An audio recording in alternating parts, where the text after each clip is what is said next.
You need to hand over your cabin this weekend. My son is throwing a party there." Those were the first words my neighbor, let's just call her Karen, spat at me as soon as I parked my truck in the driveway after a long, draining shift.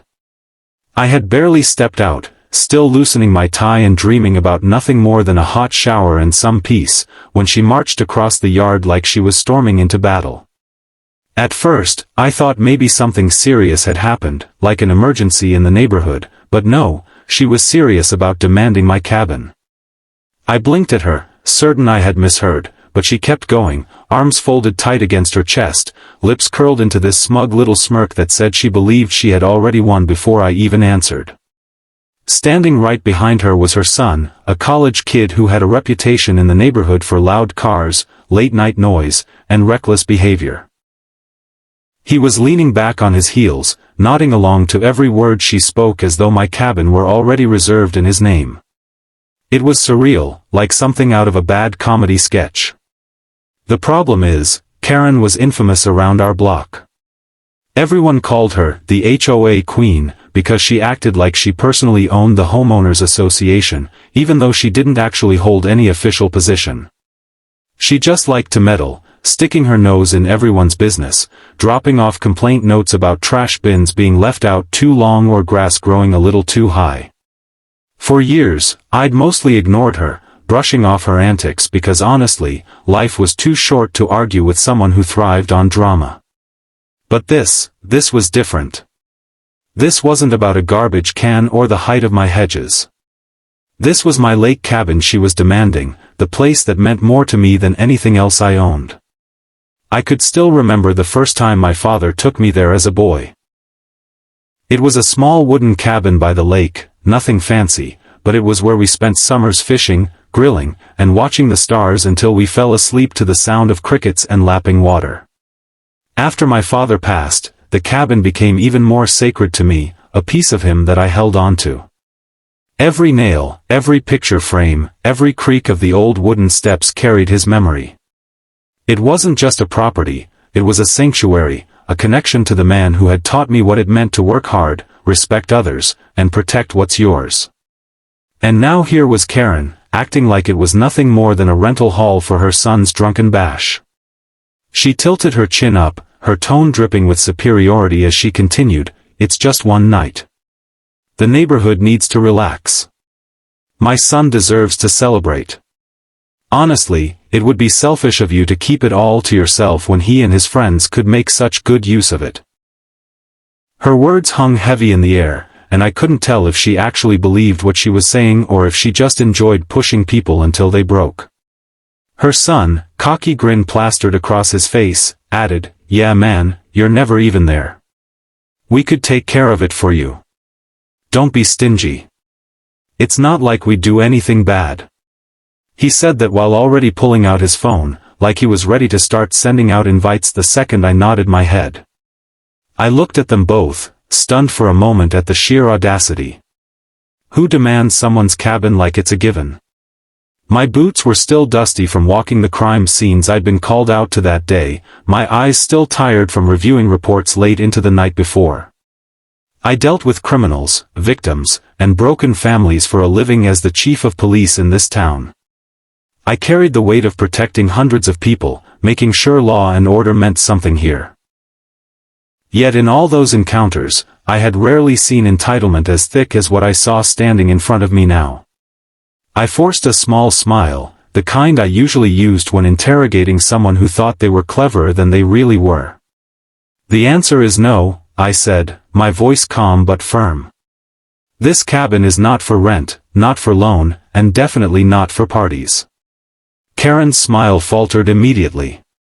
The change in her face was almost comical, her eyebrows scrunched, lips pursed, eyes narrowing into sharp little slits. Her son scoffed and muttered something under his breath, probably an insult, but I ignored it. Karen stepped closer, lowering her voice like she thought she could intimidate me. "You'll regret this," she whispered, with a venom that carried a warning. I didn't flinch. Inside, though, I felt the familiar tug of frustration. People like Karen had a way of testing limits, always seeing how far they could push before someone pushed back. For years, neighbors had whispered complaints about her behind closed doors, too polite or too tired to confront her head-on.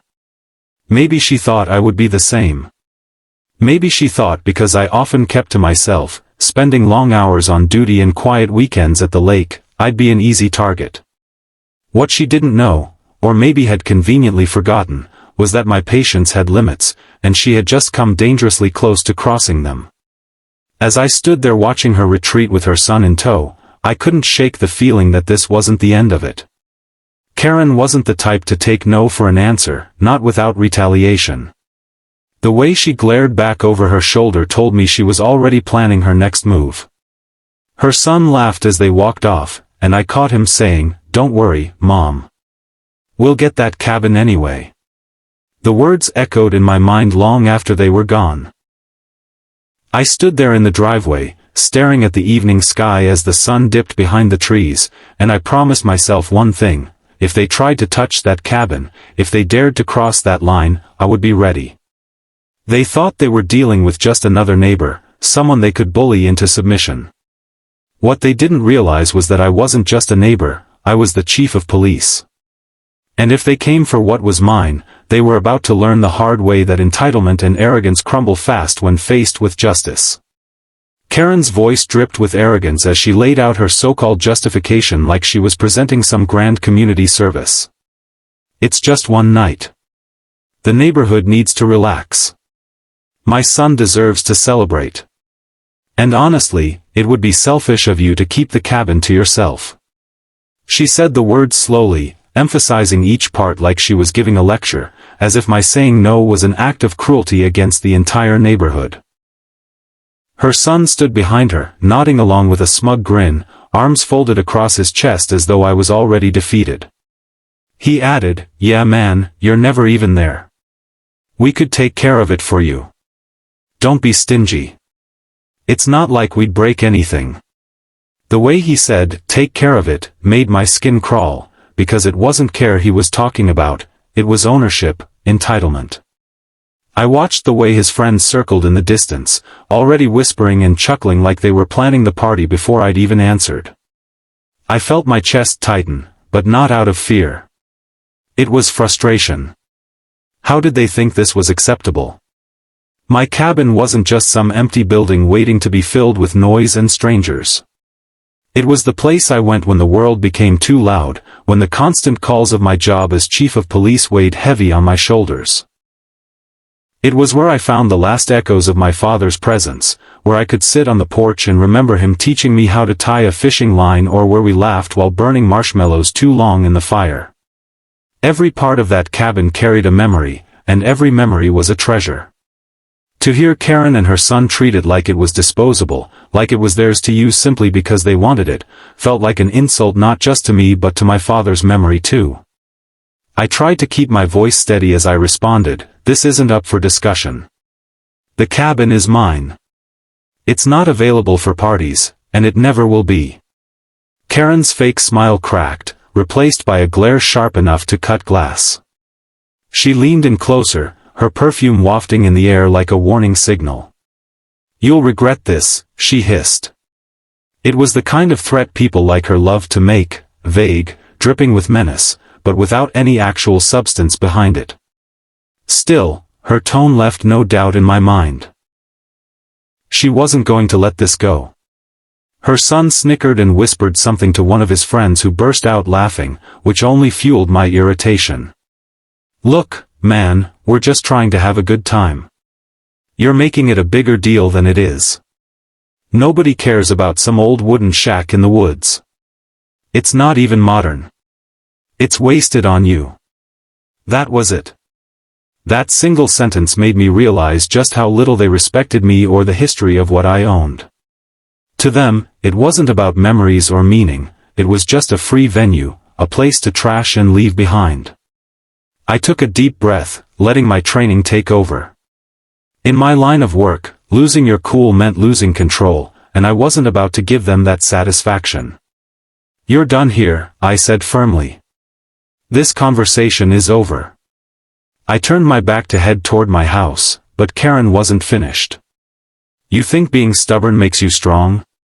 "No, it makes you the bad neighbor. People are tired of you acting like you're better than them just because of your job. My son deserves this, and if you don't give it, you're only proving you don't care about this community. Her words might have rattled someone else, but I'd dealt with liars, manipulators, and criminals far worse than her. I knew her tactic: guilt. Make me question myself, make me feel like denying her was selfish. But I wasn't falling for it. Still, I noticed something important. Behind the arrogance, behind the anger, there was desperation. Her son's reputation in town wasn't good. He'd been caught speeding, vandalizing, and even had a run-in at a convenience store for trying to walk out without paying. Each time, Karen had swooped in, shielding him from consequences, blaming others, twisting the narrative until her son walked free. This cabin party was more than a celebration. It was her way of proving she could still bend the world to her will, still protect him from accountability. As I walked into my house, I couldn't help but think about all the neighbors who had stayed silent against her for so long. They were tired, sure, but they also didn't want to be targeted. Karen's wrath wasn't small. She would gossip, spread lies, twist stories until the victim looked guilty. And now she had set her sights on me. I wasn't just a neighbor to her anymore, I was the obstacle standing between her son and his so-called big night. That evening, I sat by the window, staring out into the fading sunlight, and I thought about the line I had drawn. Saying no had been the right thing, but I knew it was only the beginning. People like Karen didn't back down. They doubled down. They schemed. They looked for cracks, ways to get what they wanted by force, by manipulation, or by plain audacity. I thought back to her parting words, "You'll regret this," and I knew they weren't idle. They would try something. Whether it was sneaking into the cabin when I wasn't around or rallying other kids to make it happen, they weren't done. I could almost hear my father's voice reminding me of the lessons he drilled into me as a kid. Stand tall, son. Don't let bullies take an inch, or they'll grab a mile. He always believed that some people only learned when they finally hit a wall they couldn't knock down. And if Karen thought I was going to fold like the neighbors she had pushed around for years, she was in for a rude awakening. I tried to brush it off and relax, but that night I couldn't sleep. Every time I closed my eyes, I pictured my cabin full of strangers, beer spilling on the floors, windows fogged up with smoke, music shaking the wooden walls until they cracked. I pictured my father's old fishing rod, still mounted above the fireplace, being treated like a prop in some drunken joke. I pictured the quiet place that had given me peace becoming nothing more than a wreckage of careless fun. And with each vision, my resolve grew harder. Karen thought I was just another neighbor, one she could steamroll with enough persistence. But what she didn't realize was that I wasn't just protecting a cabin. I was protecting history, memory, and respect. And if she and her son decided to cross the line, I would be ready, not as a tired man coming home from work, not as a polite neighbor brushing off her antics, but as the chief of police who knew exactly how to handle trespassers who thought the law didn't apply to them. A few nights later, I decided to drive out to the cabin after work, mostly to clear my head. Something about Karen's threat kept replaying in my mind like a broken record. I wanted to believe she would back down, that maybe her son would find another place to hold his reckless party, but deep down, I knew better. People like Karen didn't accept defeat, they found ways around it. As I steered down the familiar gravel road, the trees closing in on either side, I immediately felt something was wrong. Even before I reached the clearing where the cabin sat, I saw flashes of light bouncing between the trees. My gut tightened.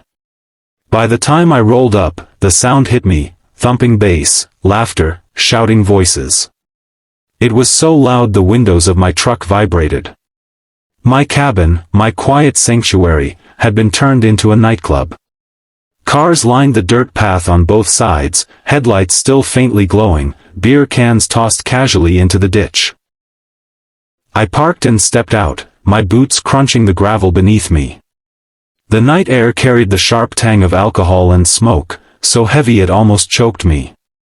I stood still for a second, staring at the sight in front of me. My cabin, my father's cabin, was glowing with party lights. Blue and red strobes pulsed in the windows like a bad rave. Music pounded so hard I could feel it through the soles of my boots. Dozens of silhouettes moved inside, laughing, dancing, yelling. My heart dropped into my stomach.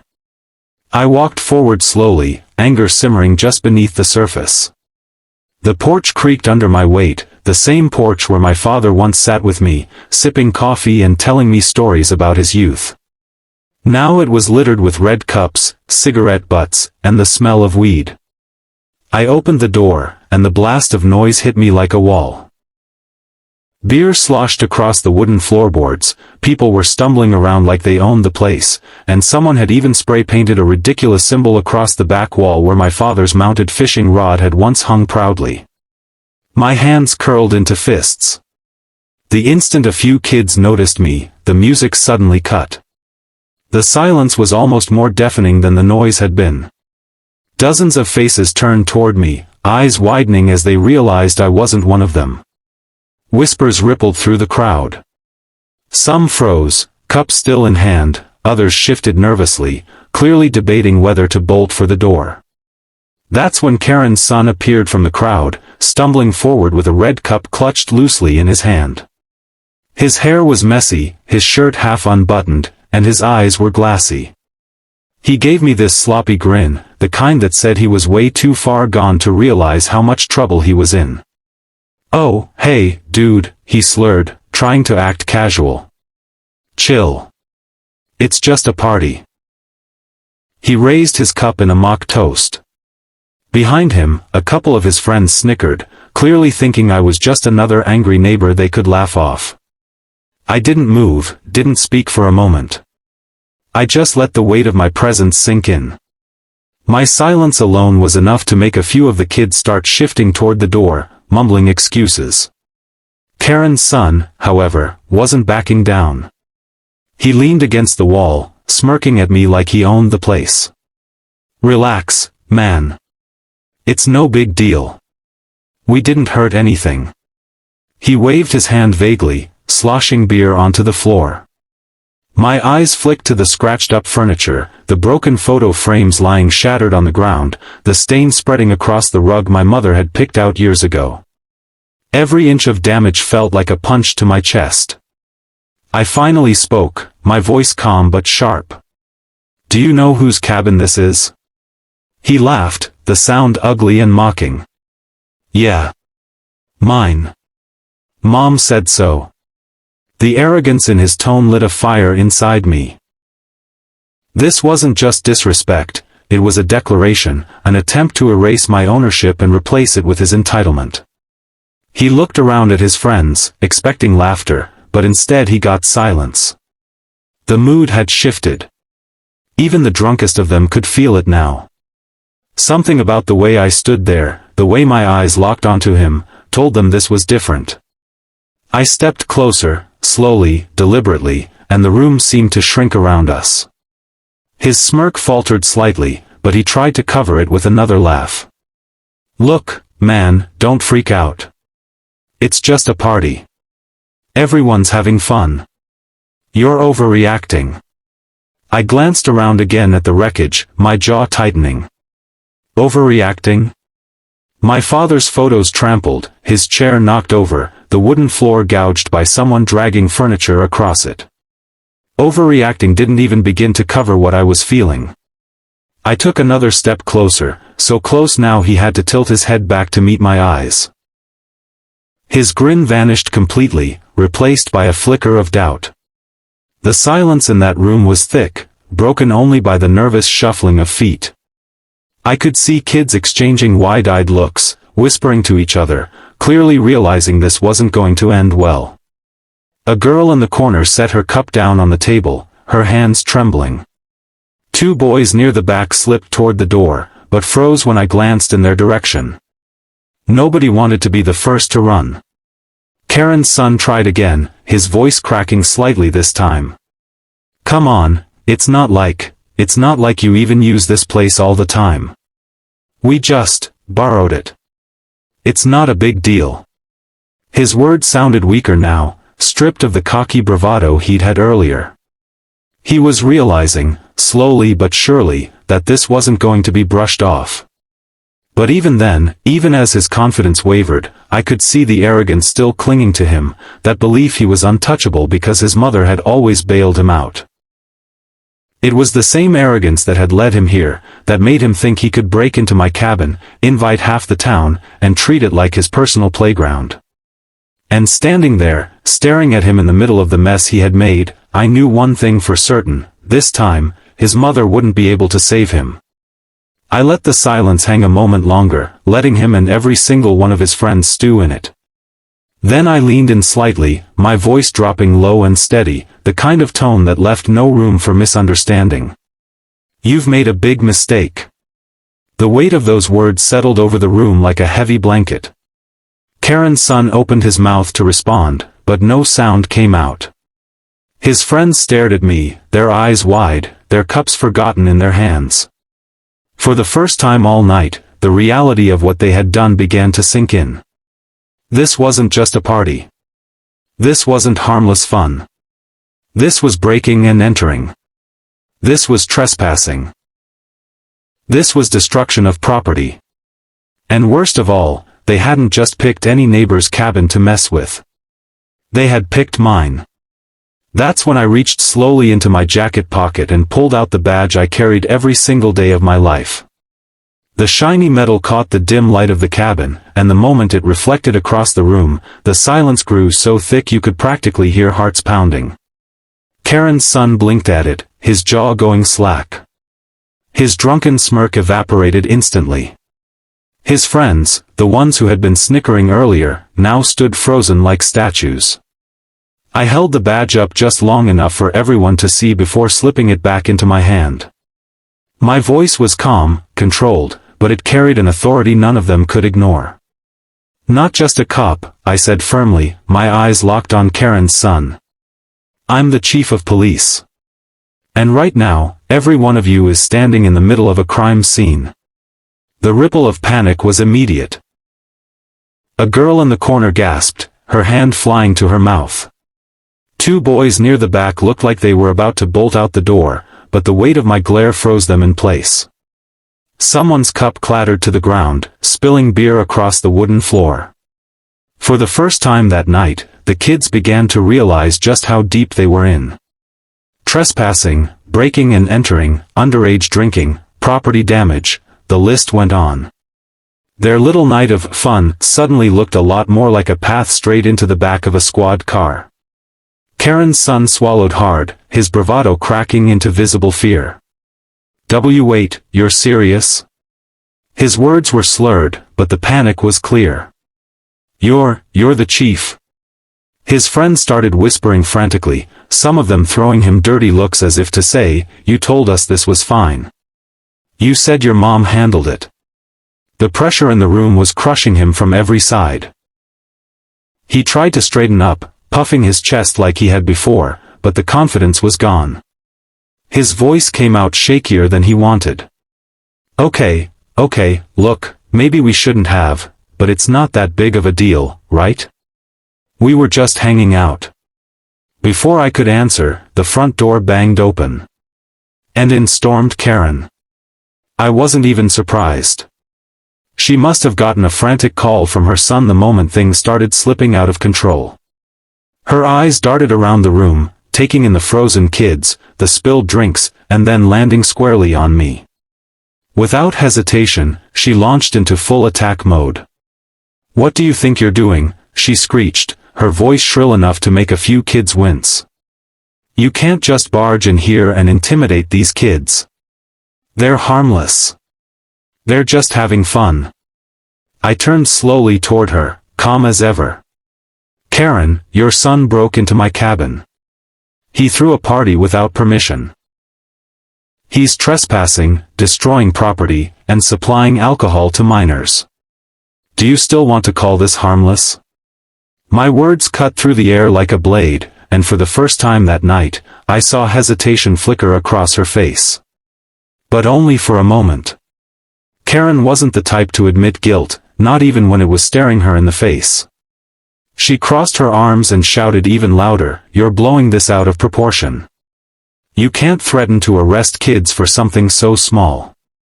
If you do this, I'll make sure the entire neighborhood knows what kind of man you really are."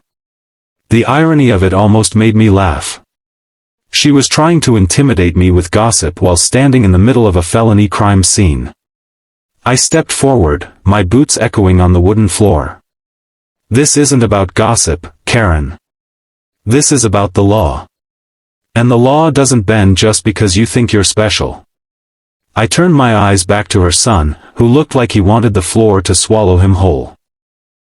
Especially not for someone who's been protected from consequences his whole life. Karen sputtered, looking around at the kids as if trying to rally them to her side, but none of them moved. They weren't on her side anymore. They weren't on her son's either. They were scared, and rightfully so. "You can't scare them like this," she shrieked again, but her words were hollow now, weak in comparison to the reality sinking in for everyone else. I raised my voice just enough for every single person in that cabin to hear. "Here's what's going to happen. Nobody leaves until I have names. Every parent is going to be called. Every one of you will answer for what you've done tonight. And Karen, your son is going to face charges, trespassing, vandalism, underage drinking. This ends here. No more excuses. No more shielding him." The silence that followed was heavy. The kids looked down at the floor, shame written all over their faces. A few of them pulled out their phones, hands trembling, already knowing their parents were going to be furious.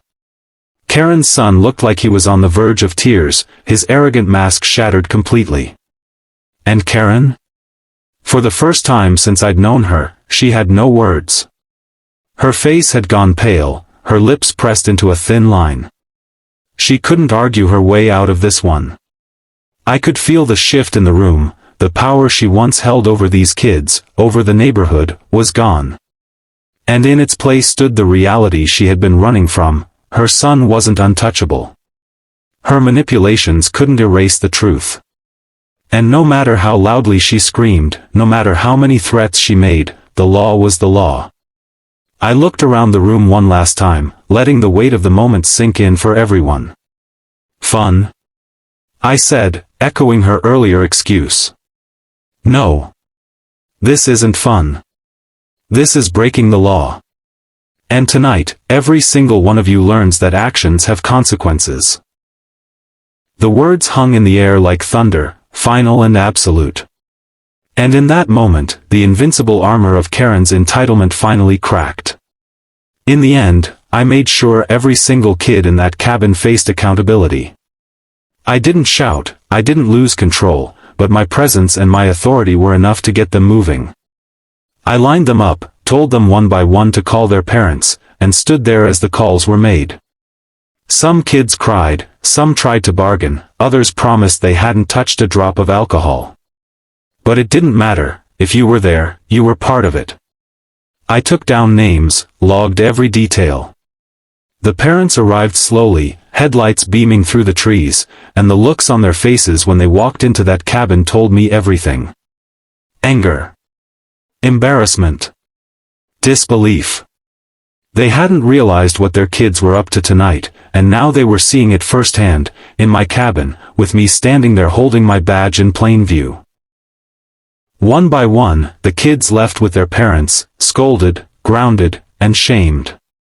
Some parents shook my hand, thanking me for handling it firmly without dragging their kids straight to jail. Others just avoided eye contact, too embarrassed to say a word. But no one argued. They knew their kids had crossed a line. Karen, though, she was different. She lingered, standing stiffly near the corner, her face pale but her eyes still blazing with stubbornness. Her son sat slumped in a chair, staring at the floor, all the arrogance drained out of him. He wasn't laughing anymore. He wasn't smirking. He looked like a child who had finally realized the world wasn't going to keep saving him from his own choices. I walked over to him, crouched so we were eye level, and said, "You're not walking away from this one. There will be charges. Community service, fines, counseling, the works. You think this is just a slap on the wrist, but trust me, this is your wake-up call. He didn't say a word. His lips trembled slightly, and he just nodded. Karen's voice cut through the silence then, sharp and desperate. You can't do this to him. He's just a boy. He doesn't deserve to have his future ruined over some silly mistake. I stood up slowly and turned to face her. He's not a boy, Karen. He's an adult. And what he did tonight wasn't a silly mistake. He broke into someone's property. He destroyed things that didn't belong to him. He gave alcohol to minors. These are crimes. If you had taught him accountability sooner, we wouldn't be here right now. But you didn't. You shielded him. You excused him. And now, here we are.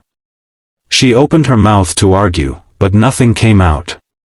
The fight in her eyes flickered, like she wanted to lash out but had finally realized there was nothing left to say.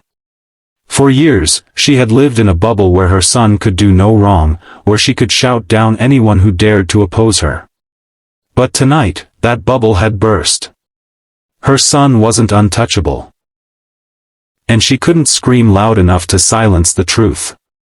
By the time the last kid left, the cabin was quiet again, but it wasn't the peaceful quiet I remembered. It was the heavy, broken quiet of aftermath.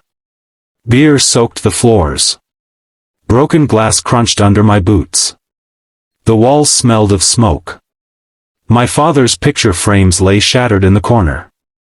I stood there, surveying the wreckage, and for the first time all night, I let myself feel the weight of it. This wasn't just property damage. This was personal. My father's memory had been disrespected, my sanctuary violated. And though I had contained the chaos, the scars of it lingered. Over the next few weeks, the fallout spread through the community. Word got around fast. Karen's son had been caught red-handed throwing a wild party in the chief of police's cabin. Kids whispered about it in school.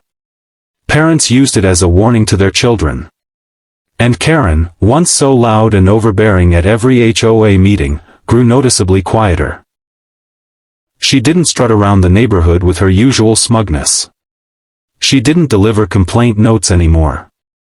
When she saw me, she turned her face away, unable to meet my eyes. It was the first time I had ever seen her truly humbled. Her son paid dearly, though not as dearly as he might have. The court assigned him hours of community service, picking up trash, cleaning graffiti, helping at shelters.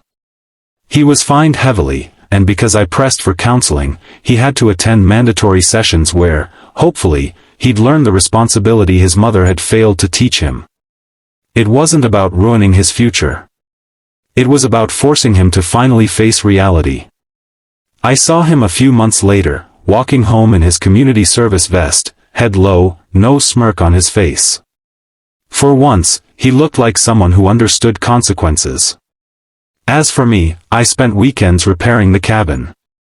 Sanding the floors, fixing the broken furniture, repainting the walls. Every nail I hammered, every piece of wood I replaced reminded me why I had fought so hard to protect it. This wasn't just a building. It was a legacy. It was my father's gift, my retreat, my reminder of the values he raised me with. And I wasn't about to let entitlement or arrogance take that away. The neighbors noticed, too. People who had once kept their heads down to avoid Karen started coming up to me, thanking me for standing up to her. Some said they wished they had done it sooner. Others admitted they had been afraid of her gossip and bullying. But now that she had been exposed, they felt freer, lighter, less afraid. Sometimes, all it takes is one person saying, enough, for others to realize they can, too. And that was the lesson I carried with me, the one I want you to carry too. Boundaries matter. Respect matters. Entitlement grows only when it's fed by silence. For too long, Karen had gotten away with controlling the neighborhood, twisting rules, and bending people to her will. But the moment someone stood firm and refused to be pushed, her entire act crumbled. So here's what I want you to remember. Kindness is important, but kindness doesn't mean letting people walk over you. Strength is important, but strength doesn't always mean shouting or fighting. It means standing firm when it matters most. And respect? Respect is something earned, never demanded. When I sit on the porch of my cabin now, the lake stretching out in front of me, the air calm and still, I sometimes think back to that night. The flashing lights, the noise, the chaos, and how quickly it all vanished when faced with the truth. That cabin is peaceful again. It's safe.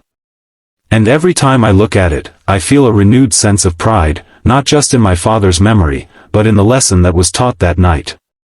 To anyone watching this, don't be afraid to stand up for what's yours. Don't let entitled voices convince you that your boundaries make you selfish. Protect what matters. Protect your peace. Because if you don't, someone like Karen will try to take it, and trust me, they won't stop until you stop them. And if you enjoyed this story, make sure you like this video, subscribe to the channel, and share it with someone who needs the reminder. Because at the end of the day, entitlement only wins if good people stay quiet.